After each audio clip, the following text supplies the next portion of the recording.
वाल्मीकि आज का योगामृत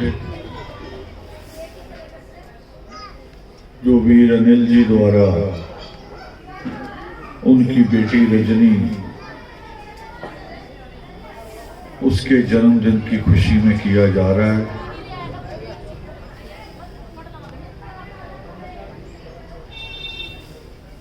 वैसे लोग जब ये बात सुनते हैं, ऐसे रिश्तेदार जिनका वाल्मीकि धर्म से नाता नहीं है, उनके लिए बड़ा अचंभा होता है। बीच में मैंने अब शब्द बोल दिया कि वाल्मीकि धर्म से नाता नहीं है, तो एक सवाल सा पैदा होता है कि वो लोग सोचते हैं कि हम सारे वाल्मीकन हैं, हमारे सर्टिफिकेट में वाल्मीकि नाम लिखा जाता है। अब सर्टिफिकेट में वाल्मीकि नाम लिखना अलग बात है, मगर आपके दिल में, आपके जहन में, आपकी आस्था में वाल्मीकि नाम है कि नहीं है, सोचना ये है। आपके घर में जो बड़े बुजुर्ग हैं, दादी नानी हैं, उनको बच्चे के जन्मदिन पे, नई शादी होने पर, नया घर बनाने पर सृष्टिकर्ता वाल्मीकि दयावान याद आती है, या कोई देवी याद आती है, या किसी देवी का ढर भैंस आता है, या कोई पीर याद आता है। ये अपने अपने दिलों से पूछो, अपना सर्टिफिकेट नहीं। सर्टिफिकेट कुछ और कहता है, आपका दिल कुछ और कहता है। इसलिए मैंने कहा कि वो जो वाल्मीकि धर्म से नहीं जुड़े, जाति से जुड़े हुए हैं। जाति है आपकी वाल्मीकि, धर्म से आप जुड़े नहीं, और इसीलिए आपको हर कोई ललचाता है, हर कोई आपको आके बहकाता है। हर जो भी नया बाबा आता है, कोई नई संस्था खड़ी होती है, वो आपको आके ललचाता है। अब सोचने वाली बात यह है कि ललचाया किसे जाता है। आप दुकान में जाते हो कई बार राशन लेने, कभी कपड़ा लेने, कभी कॉपी पेंसिल खरीदने जाते हो। हर दुकान पे जाते हो आप। दुकान पे कौन सी चीज बेचने के लिए रखी है और कौन सी चीज बेचने के लिए नहीं है, आपको समझ में आ जाता है कि नहीं आ जाता? आपको एकदम पता होता है कि ये चीज बिकाऊ है, ये चीज बिकाऊ नहीं है। ऐसे ही हमारे साथ है। हम क्योंकि वाल्मीकि धर्म से नहीं जुड़े, हम जाति के तौर पे वाल्मीकि कहला रहे हैं, तो हर कोई, चाहे वो राधा स्वामी है, चाहे ईसाई मिशनरी हैं, चाहे वो पीरों वाले हैं, चाहे वो सच्चा सौदा है, निरंकारी है, हर कोई हमें बिकाऊ समझता है। वो कह रहे हैं इनको थोड़ा सा बहकाएंगे और ये फिर अपना धर्म छोड़ के, अपना ईमान छोड़ के हमारे साथ आ जाए। अब यहां थोड़ी सी बात समझने की है कि ये स्थिति क्यों है। कौम बिकाऊ नहीं है। ईमान से इतनी ईमानदार कौम दुनिया में शायद कोई दूसरी हो। भारत में तो बिल्कुल कह सकती है कि भारत में नहीं है इतनी ईमानदार कौम, फिर भी बहकती क्यों है? मेरे साथी रहे हैं एक बहुत बड़े इंडस्ट्रियलिस्ट, भारत के जो बड़े बड़े इंडस्ट्रियलिस्ट है 10 उनमें से एक नाम है। तो मैं उनसे एक दिन बात कर रहा था अमृतसर आने के लिए कि अमृतसर आइए, वाल्मीकि तीर्थ एक दिन मत्था टेकी। तो मेरे साथ प्रोग्राम तय हो रहा था, डेट देख रहे थे, उन्होंने डायरी मंगवाई। तो डायरी तो डेट थी डायरी में, मगर जब पीए को नोट करवाई तो पीए ने कुछ कान में कहा उनके। और मेरे दोस्त थे, दिल्ली में जब जाता था तो शाम की 4 बजे की चाय इकट्ठी हुआ करती थी। मैंने पूछ लिया, मैंने कहा जी ये आपका पीए क्या बोल के गया कान में? कह रहा जी वो बोल के गया कि मेरे यहां एक परिवार रहता है अंदर मेरी कोठी में, दिल्ली में 6 नंबर बंगला है उनका। वो कह रहे यहां एक परिवार है जो मेरे घर की सुरक्षा देखता है, वो यहीं से रहते हैं, जब से हम रह रहे तभी से वो रहते हैं। और उन्होंने किसी शादी में जाना है, वो मेरी डेयरी में नहीं है। और अगर वो जाएंगे शादी में तो उस दिन हमें अपने घर में सुरक्षा नजर नहीं आती। हालांकि वो कहाँ है उनका बंगला? जहां सारे मंत्रियों के बंगले, उसी लेन में प्रधानमंत्री का बंगला थोड़ी सी आगे जाके। मैंने पूछा कि ऐसा कौन सा परिवार है? वो कह रहे जी आपका परिवार है इसलिए तो आपसे प्यार है, वो वाल्मीकि परिवार है। अगर वो यहां है तो मुझे किसी चीज की चिंता नहीं है, कहीं भी चले जाओ। अगर वो कहीं जा रहे हैं, और जाना तो पड़ेगा ही, अगर बेटे पांव इकट्ठे करो, जाना पड़ेगा कहीं शादी में, सुख दुख में। मगर जब वो जाते हैं तो फिर हमें लगता है कि घर सुरक्षित नहीं है। इतना ईमान है इस कौम के ऊपर लोगों का, मगर धर्म के तौर पे कमजोर है, धर्म के नाम पे बहुत कमजोर है। कोई भी आके बहका लेता है। और कौम होते हैं जो कौम गरीब हो, दुखों से घिरी हुई हो, उसको कोई भी बहका सकता है। कहावत है ना कि डूबते को तिनके का सहारा। उसको उसमें से भी, सड़क पे पड़े पत्थर में से भी उसको ताकत नजर आती है कि शायद ये पत्थर ही कुछ कर दे मेरा, मगर करता नहीं है। बेटे इसको याद करो। मैं अपनी दादी की मिसाल दिया करता हूं हमेशा।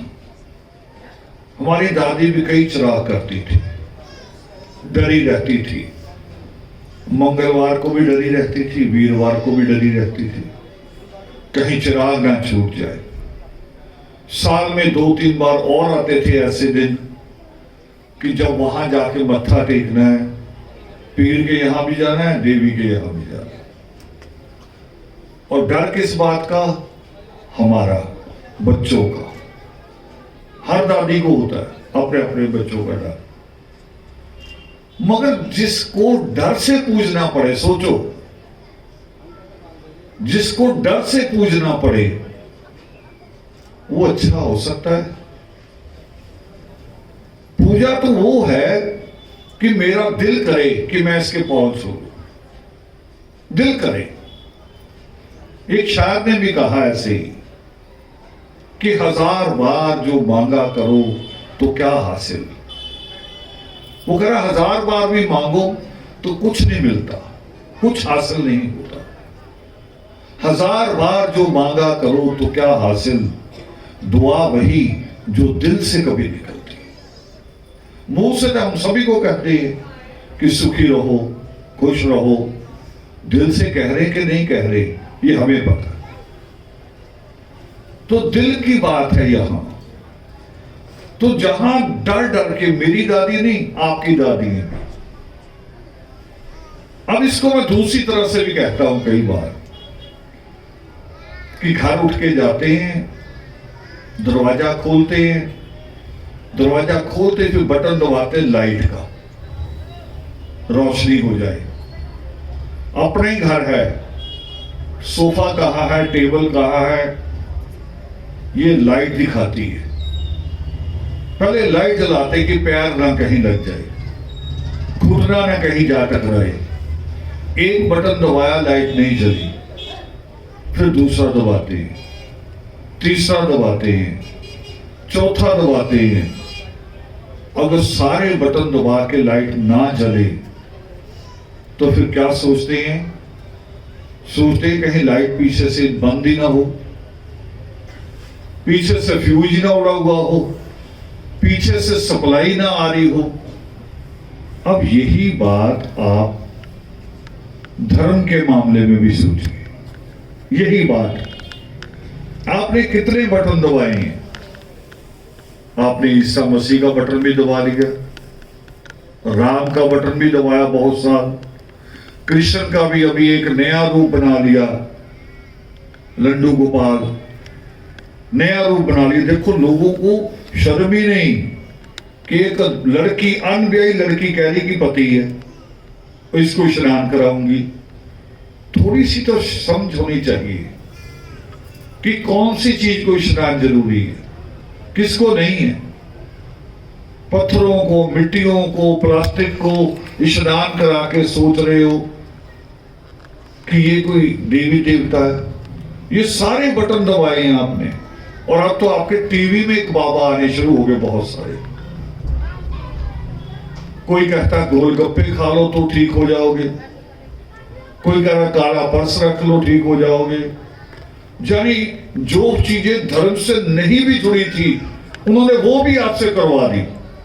चलो, चिराग जलाना तो धर्म हो गया, नंगे पांव कहीं चल के जाना धर्म हो गया, सुबह स्नान करके पाठ करना धर्म हो गया।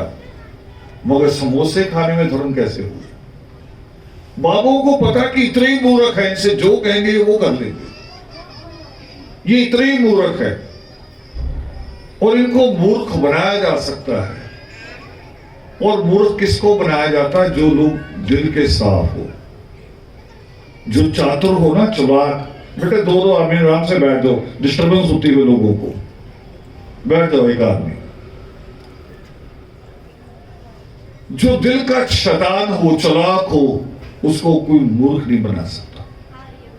जो दिल के साफ होते हैं उनको मूर्ख बना देते हैं, और मेरी कौम दिल की साफ है, इसलिए इसको कोई भी मूर्ख बनाने आता है। मगर धर्म समाज जो खड़ा हुआ, ये जो आदर्श परिवार है, ये पहरेदार है। ये पहरेदार है कि मेरी कौम को कोई लूट के ना ले जाए। ये पहरेदार है कि अपना धर्म, ईमान हमारा कहां होना चाहिए। आदर्श उसके लिए काम करती है। और आप लोग बहाना देते हैं।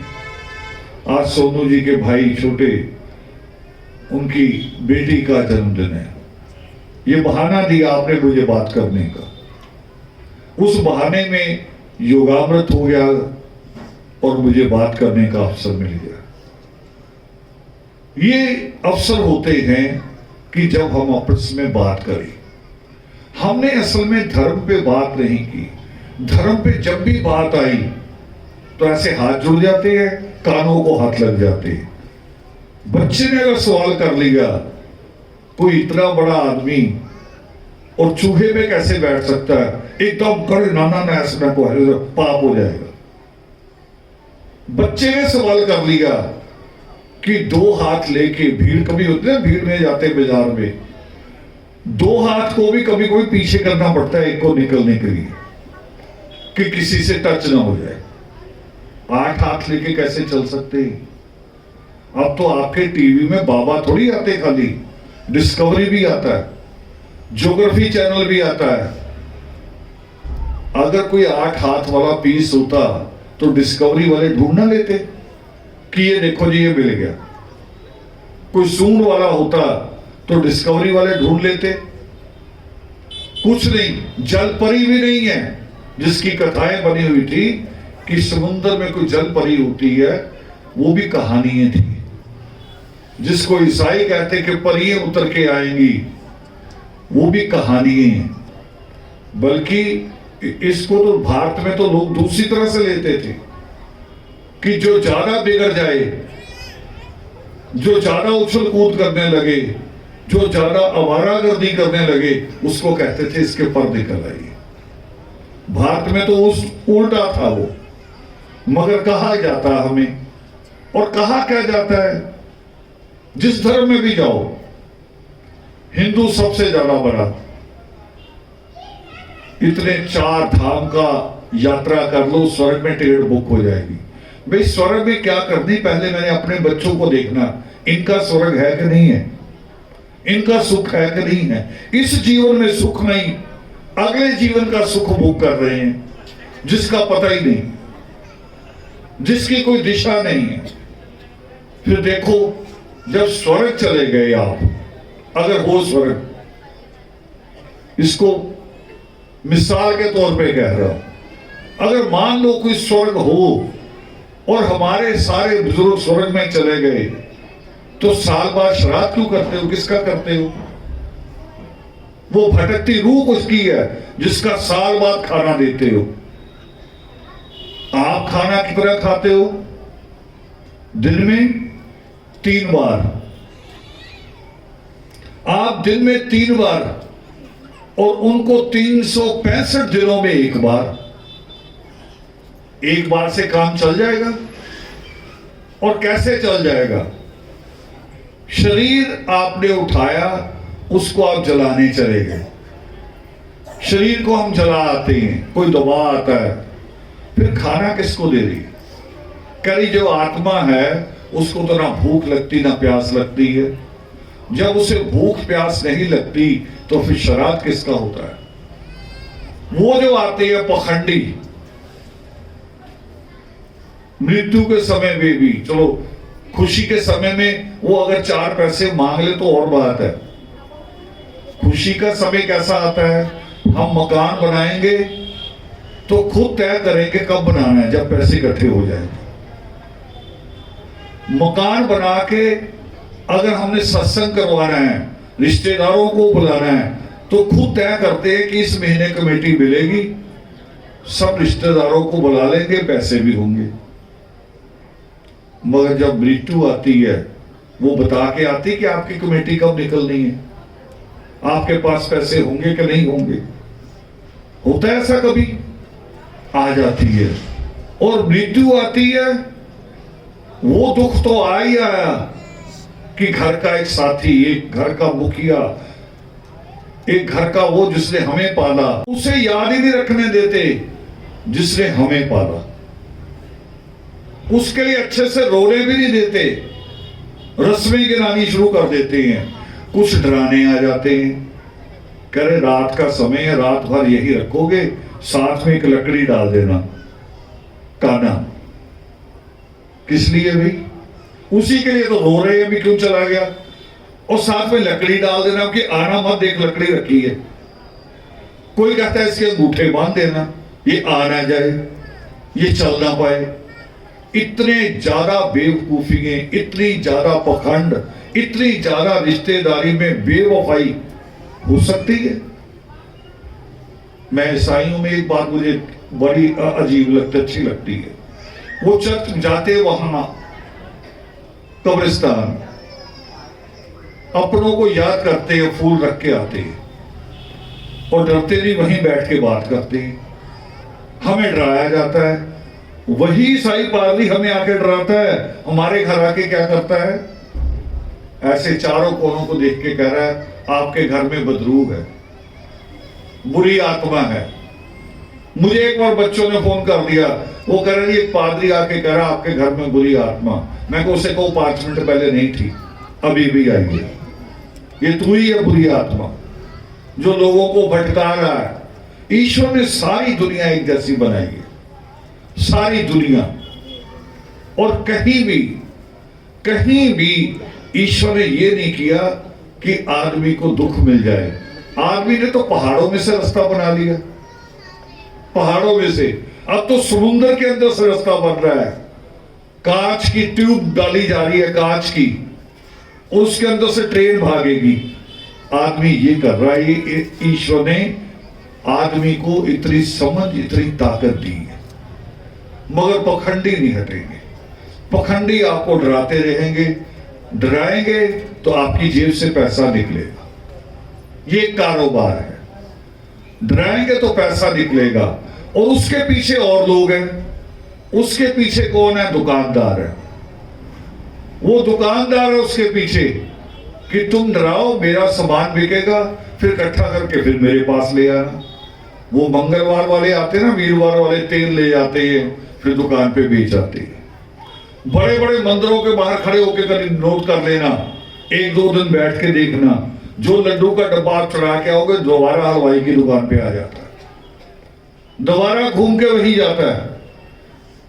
ये किसका कारोबार है? ये उनका कारोबार है आपस में, पंडित का, ब्राह्मण का भी, दुकानदार का भी। और ऐसा ही कारोबार ग्रंथी ने भी बना लिया, पादरी ने भी बना लिया, मजार पे बैठे जो उन्होंने भी बना लिया, सबने कारोबार बना लिए। अब मैं दोबारा अपनी बात दोहरा रहा हूं। अब सोचो आपने कितने बटन दबाए। आपने अपने जीवन में, कमरे में नहीं, घर में नहीं, अपने जीवन में लाइट करने के लिए कितने बटन दबाए, मगर रोशनी हुई? रोशनी नहीं हुई। हम वहीं की वहीं हैं। ये कहो, वहीं के वहीं, तब भी वैसे के वैसे हैं। और रोशनी कैसे होनी है? रोशनी होनी है जब आप सृष्टिकर्ता वाल्मीकि दयावान के कहने पे चलो, जब उनके कथन पे चलेंगे। ये आप मत्था टेक रहे, ये आपकी इच्छा है, ईश्वर ने नहीं कहा। ईश्वर ने तो हमें सब कुछ दिया है। ये स्टैंड मेरे आगे रखा है लोहे का, ईश्वर ने पहले जमीन में लोहा रखा है, और लोहे को निकाल के स्टैंड बनाना, उसके लिए आपको दिमाग दिया है। ईश्वर ने हर चीज आपको पहले से दी है। ये आपकी है इच्छा, और आपकी इच्छा भी अभी दुरुस्त नहीं है। एक इच्छा तो होती, जैसे सिख करता है कि अपनी कमाई का 10वां हिस्सा निकालता है, इसलिए गुरुद्वारों में 24 घंटे लंगर चलता है। कोई चाहे भूखा नहीं आएगा, क्योंकि वो 10वां हिस्सा निकाल रही है। हम इसलिए 10 रुपए रख रहे हैं कि लड़की जवान हो गई या लड़का ढूंढ देना, मकान नहीं बना मकान बना देना, लड़के को नौकरी नहीं मिली वो लगवा देना। हम इसलिए 10 रुपए रखते हैं, और साथ में कहते हैं कि 101 का प्रसाद और देंगे अगर काम कर दोगे, नहीं करोगे तो रहने दो, भूखा मरो। यही हुआ ना, जैसे मजदूर से कहते हैं कि ये काम कर देना, देखो पुताई कर देना, कली कर देना, शाम को इतनी दिहाड़ी मिलेगी। हम ईश्वर से भी ये कर रहे हैं। हम ये नहीं इसलिए पैसा रखा कि मेरी कमाई का पैसा किसी अच्छी जगह लग जाए। ये सोच के जिस दिन रखना शुरू करोगे, उस दिन आपको इसका फल मिलेगा, उस दिन इसकी वापसी मिलेगी आपको। जिस दिन ये सोच कर रखोगे, जिस दिन ईश्वर को अपना मजदूर समझ के कि मेरा काम कर देगा तो और मिल जाएगा, नहीं तो फिर इतने में गुजारा कर ले, उस दिन तब तक हमें रास्ता नहीं मिले। अब सृष्टिकर्ता वाल्मीकि दयावान यही बात बहुत साफ कहते हैं।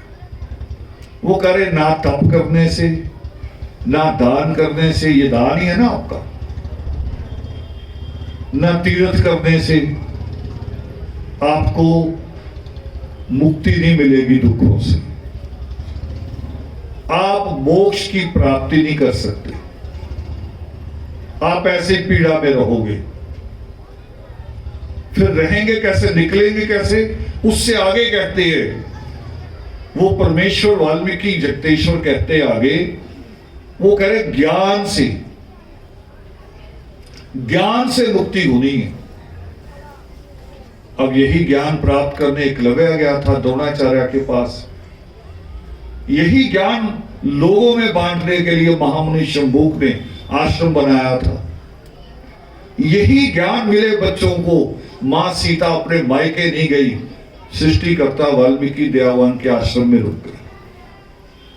और इसी ज्ञान की हम कीमत समझते नहीं। हमें जिस दिन बेटी कह देती है मैंने नहीं पढ़ना, आप उससे भी सहमत हो जाते हो।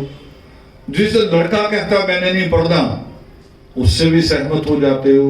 और फिर वो कहे कि मुझे पढ़ना नहीं, बाइक ले दो आवारागर्दी के लिए, उससे भी डर जाते। मां डर जाती, दादी डर जाती है, जवान लड़का कुछ कर ना ले। अभी तक ये 13 करोड़ की कौम है, इस कौम में कोई किसी ने कुछ नहीं किया ऐसा। और मैं कह रहा हूं कर लेने दो। आवारा अगर कहे ना कि मैं मरने जा रहा हूं, तो उसके हार डाल के भेजो कि जा मर जा, तेरा स्वागत कर रहे, जा मर। कम से कम बाकी कौम तो बच जाएगी।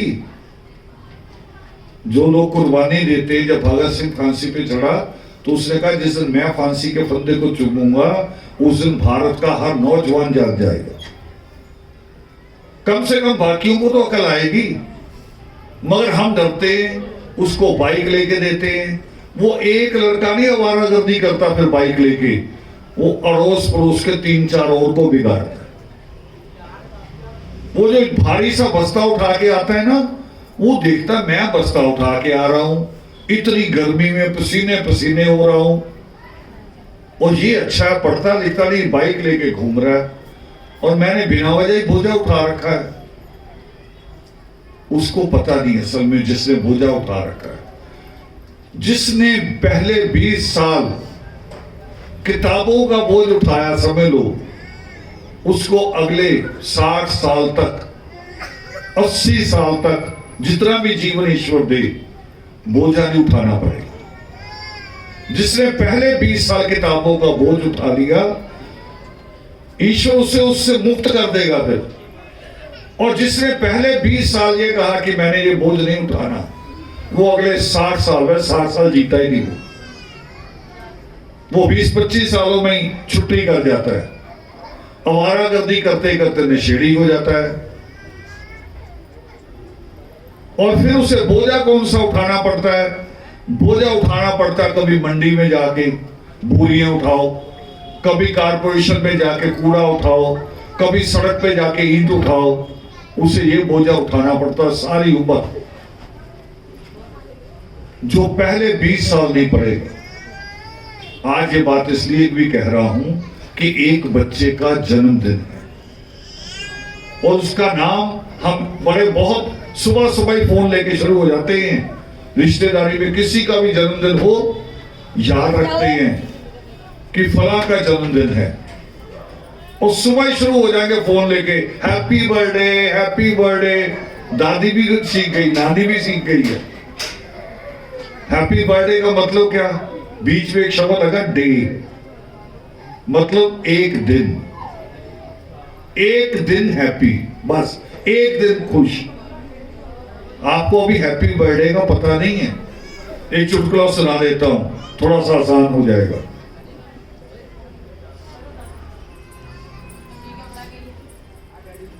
एक दिन कोई बच्चे रिक्शा करके यूनिवर्सिटी जा रहे थे, और जल्दी जल्दी लेट हो रहे थे, तो पैसे किए नहीं, रिक्शे में बैठ गए। आगे जाके उतरे तो उन्होंने 10 रुपए दिए, ये ले। और लड़की ने उसे 10 रुपए दे के कहा हैप्पी, वो कह रहा नहीं। और लड़की ने कहा भी ये झगड़ा हो जाएगा, यूनिवर्सिटी का गेट और सारे देखेंगे, रिक्शे वाले से झगड़ रही हैं। उन्होंने 10 और निकाले कि 2 हैं हम, 20 रुपए दे के करे हैप्पी, वो कह रहा नहीं। फिर देखा इधर बड़ी दिल पे पत्थर रख के 10 और निकाल दिए, भी बनते तो है नहीं इतने। 30 रुपए उसे देके करे अब हैप्पी, वो करे नहीं। अब गुस्सा आ गया, जोर से छापड़ मारा, करे 10 रुपए तो लगते हैं, तुम्हें 30 दे रही हैं, अब भी हैप्पी नहीं। वो कह रहा दीदी मैं तो सोनो हूं, हैप्पी थोड़ी हूं। उसको चलो हैप्पी का पता नहीं, हैप्पी क्या है। दादी नानियों को नहीं पता हैप्पी क्या है। एक दिन का हैप्पी नहीं, पूरे जीवन की है कैसे खुश रहेंगे, लाइफ हैप्पी कैसे होगी, ये सोचो, ये सोचना है। और वो लाइफ खुश होगी जब वो बच्चे की पढ़ाई लिखाई सही हुई।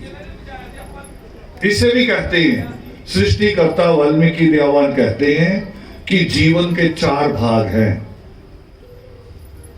वो पुरुषार्थ लिखते हैं कि पुरुषार्थ के 4 हिस्से हैं, जीवन में बांटने पड़ते हैं। पहला पढ़ाई, दूसरा कमाई, तीसरा सगाई। अब हमारा सिस्टम देखो कैसा है, ना पढ़ाई पूरी, कमाई का तो नाम ही ना लो, करे कोई नहीं शादी कर दो बाद में कमाने लगेगा। हमारे बिल्कुल उल्टा सिस्टम है। लोग तो पहले कमाई करते हैं, अपने लिए व्यवस्था करते हुए मैंने क्या क्या करना आगे जाके, जिस दिन बहू आएगी तो उसके लिए मुझे किसी के आगे हाथ ना फैलाना पड़े। कई बच्चे तो ऐसे हैं आज जो अपना मकान भी खुद पहले देख लेते शादी से पहले। वो कह रहे भी अब लुधियाना में तो रहना नहीं, नौकरी गुड़गांव लग गई है, नौकरी बेंगलोर लग गई है, पहले फ्लैट ले लो क्योंकि शादी करके तो वहीं जाना होगा। लुधियाना में तो 1 महीना रहेंगे रस्मों में, बाद में तो बहू को साथ ले जाना पड़ेगा, रखूंगा कहां। वो पहले फ्लैट खरीदते हैं। मगर मेरी कौम की जो दादी कहती है, माँ भी, वो करे कोई नहीं जी, कमाई कोई बाद में हो जाएगी, देखो पड़ोसियों के बहू आ गई है, छम छम होती है, हमारे यहां भी लाओ, चाहे भूखी मरे। और आवारा की पहले करेंगे। और देखो एक सिद्धांत है, जो आवारा होगा, जिसकी शिकायतें रोज आती होंगी, जिसके पीछे पुलिस भी आ जाए, कहेंगे इसकी शादी जल्दी कर दो, ओए बैठो, बैठ जाओ। और जो कमाएगा उसके बारे में पता क्या, सारे सलाह करते सारे मिलके